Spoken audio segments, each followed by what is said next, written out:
Olá, caros amigos, aqui professor Aécio Flávio Lemos, para falar um pouco de economia política, falar de empresas e outras, e responder algumas perguntas de alguns ouvintes e alguns usuários dos nossos vídeos. Por favor, nas suas dúvidas, queiram mandar um e-mail para previsioneseconômicas@gmail.com. Em www.previsioneseconomicas.com.br você encontra inúmeras informações, inclusive a nossa lista de vídeos, que hoje ultrapassa 130 vídeos, ultrapassa 150 podcasts. Não esqueça de rever, é lógico que muitas vezes é trabalhoso rever muita coisa e algumas coisas até deixam de estar atualizadas. O que eu quero dizer por deixa de estar atualizadas? Eu tenho refletido aqui muito com vocês a respeito das empresas norte-americanas que, na realidade, tiveram 80% teve resultado superior à expectativa ou igual à expectativa. A mesma coisa aconteceu no Brasil, com as empresas brasileiras. Mas aqui a reação nas bolsas não foi tão positiva como lá fora. Aliás, aqui está sendo muito negativa. Por quê? Qual é a diferença entre o resultado dessas empresas, a lucratividade dessas empresas e a lucratividade das empresas norte-americanas? É simplesmente a questão vinculada à política econômica.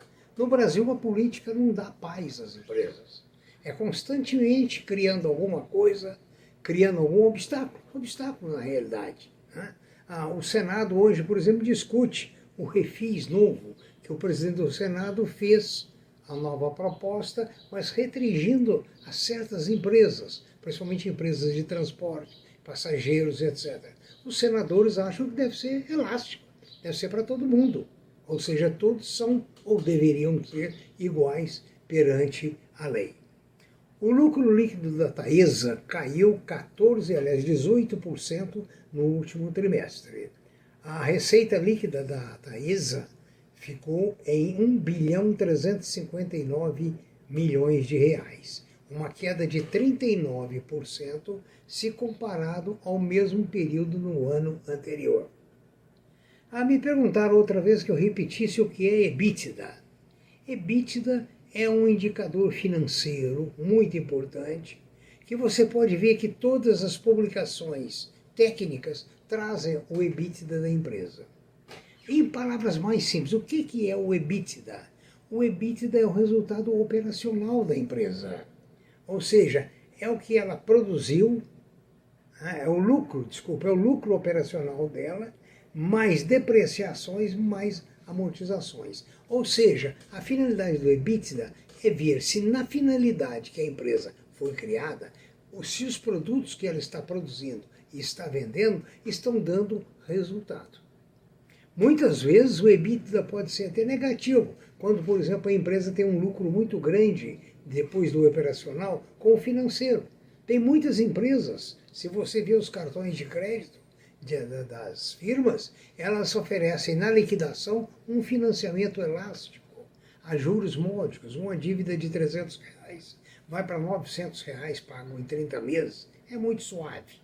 Então aí muitas empresas estão repousando o lucro aí, e não nas suas operações ou operações para a qual ela foi criada. Se ela foi criada para fazer peças de automóvel, as peças de automóvel têm que dar um resultado econômico muito bom.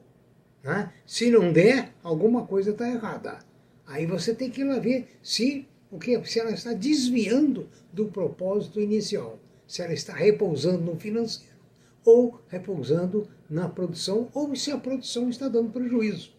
Isso acontece muito. Aliás, tem acontecido com muitas empresas, ultimamente, que têm tido prejuízo ou têm tido um resultado muito modesto, às vezes negativo, porque o custo do produto vendido subiu demais nos últimos 12 meses. E que empresas que têm contratos de entrega com preço pré-fixado do produto vendido não pode reajustar. Ela tem que arcar com o quê? Com um custo maior. A Volkswagen nos Estados Unidos emprega cerca de 4 mil funcionários mas emprega também 50 ovelhas. Curioso, não é? Muito curioso. É que o parque da fábrica possui uma planta muito grande de produção de energia fotovoltaica. E para que esse terreno não ceda, não crie problemas de desnível das placas e etc., dizem que essas ovelhas, ao comer a grama e ao pisotear o chão, dá uma certa firmeza. Interessante, né? A ovelha com valor econômico além da carne e de seus subprodutos. O IPO do Nubank pode ser uma armadilha, você tenha cuidado. Por exemplo, a XP, recentemente, ela entregou os CDB, as BDRs, American Brazilian Depository Receipt, desculpa, não foi, o Banco Itaú que entregou os BDRs da XP como dividendo aos seus acionistas. Com isso, o BDR caiu 17%. Ou seja, como entregou para o acionista, para ele transformar em dinheiro a título de dividendo, houve um aumento da oferta e, em consequência, uma desvalorização do American Depository Receipt. Então, tenha muito cuidado que o Nubank está usando a técnica de oferecer BDRs. Se depois ele for gratificar dividendos com BDRs, pode haver também uma oferta maior do que a desejada, né? E de gente que quer vender, que o pequeno investidor não vai insistir em preço maior, ele quer ver o lucro, certo? Ele quer ver o produto dele. Né?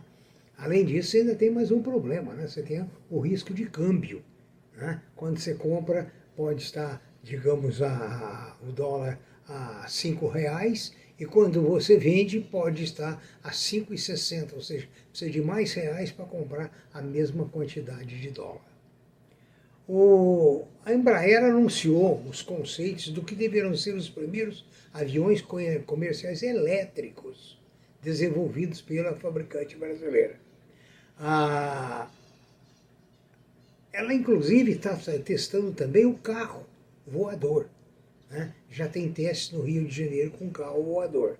Então, eu falo sobre esse raciocínio porque a Embraer está na pesquisa. E as empresas que estão na pesquisa, na investigação, essas são aquelas que terão, vamos dizer, ou que têm sucesso num mercado que muda a todo dia. Eu falei no vídeo anterior dos títulos imobiliários que os bancos emitiram alguns poucos anos atrás, né? Vendiam seus imóveis, o fundo comprava esses imóveis e alugava para os bancos. O que aconteceu? Os bancos encolheram em tamanho físico, dada a computadorização.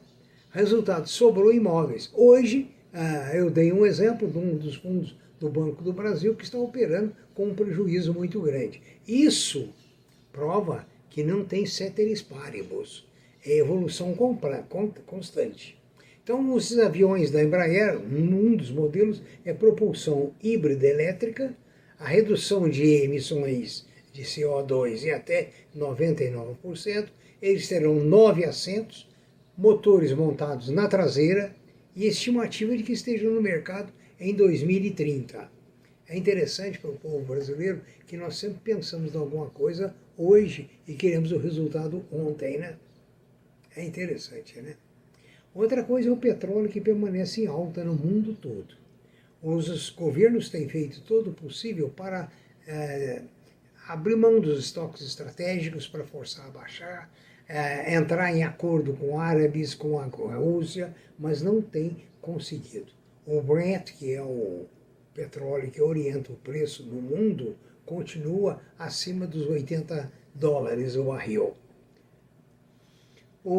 Por outro lado, nós vemos que a gente fala que no Brasil a coisa está difícil, de fato está, mas o povo brasileiro está, o Petrobras, está acompanhando o preço internacional. O que atrapalha o preço brasileiro são os impostos, né? Mas também pudera, né? Nós temos 5.600 câmaras vereadores, temos mais ou menos 27, 28 câmaras de deputados, entre estadual, federal, Senado. né? É muita gente para ser sustentado, mas vale a pena porque esses deputados e senadores proporcionam o desenvolvimento brasileiro, né?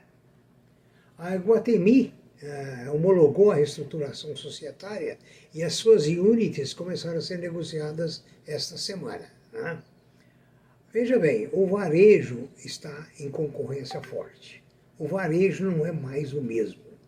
Hoje existe uma concorrência acirrada em grandes grupos, Amazon, Magazine Luiza, Casas Bahia, né? E outros grupos muito fortes. O Amazon está abrindo 3 centros de estoque no país para acelerar as entregas de mercadoria. Isso é concorrência, gente. É bom para o público? É. Agora, é preciso ter cuidado ao selecionar as suas ações e verificar o preço, verificar o EBITDA de cada um deles, para ver se vale a pena investir nesses papéis. Analisar o grau de risco. Nós estamos numa época que o poder aquisitivo do brasileiro está lá embaixo. Tá? Então, e as compras? E as compras? Serão grandes? Vamos voltar à Cosan.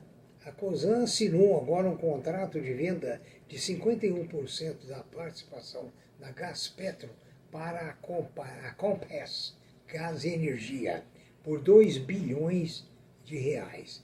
A Compass Gás e Energia pertence à Cosan. Né?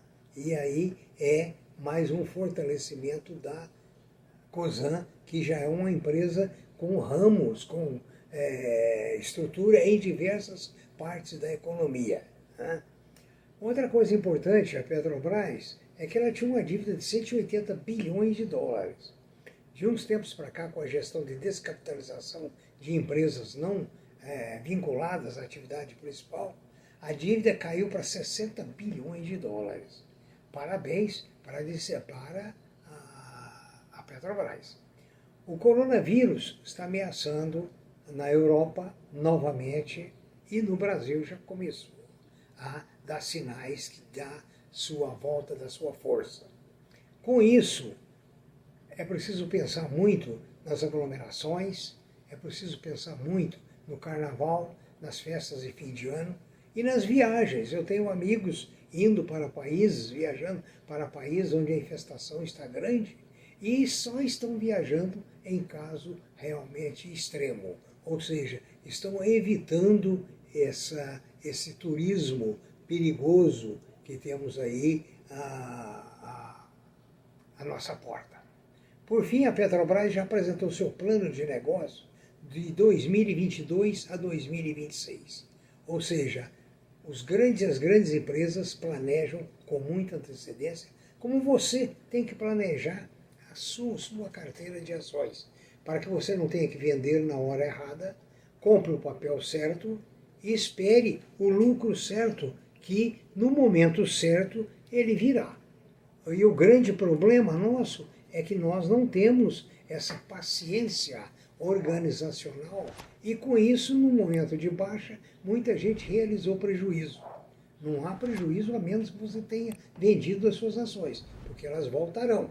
É lógico que emocionalmente, como nós temos discutido em diversos vídeos, a administração emocional é muito importante porque ninguém gosta de perder, mesmo que seja temporariamente e artificialmente. Tenha um bom trabalho, boas análises, bom raciocínio, bons negócios e vamos com bola para frente.